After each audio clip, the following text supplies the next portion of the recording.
மகாலயபட்சம் பாகம் 2. ஒருமுறை சத்தியலோகத்தில் பிரம்மனை சில தேவர்கள் சென்று தரிசித்தனர்.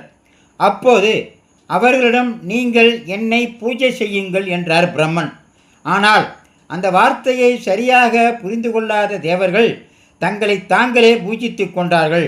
இதை கண்ட பிரம்மன், ஏ மூடர்களே, நீங்கள் அறிவற்றவர்களாக போவீர்கள் என்று சபித்தார்.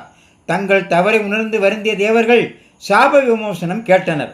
அதற்கு பிரம்மதேவன், நீங்கள் என் மகன்களிடம் சென்று சாப விமோசனம் பெற்றுக்கொள்ளுங்கள் என்றார்.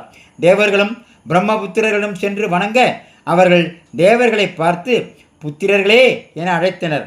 பின், உங்கள் சாபம் விலகிவிட்டது, உங்கள் விருப்பம் போல் நீங்கள் சந்தோஷமாக செல்லுங்கள் என்றனர். இதனை பார்த்த பிரம்மதேவன், என் மகன்களே உங்களை புத்திரர்களே என்று அழைத்தனர், நீங்கள் அவர்களை வணங்கி சாப விமோசனம் பெற்றீர்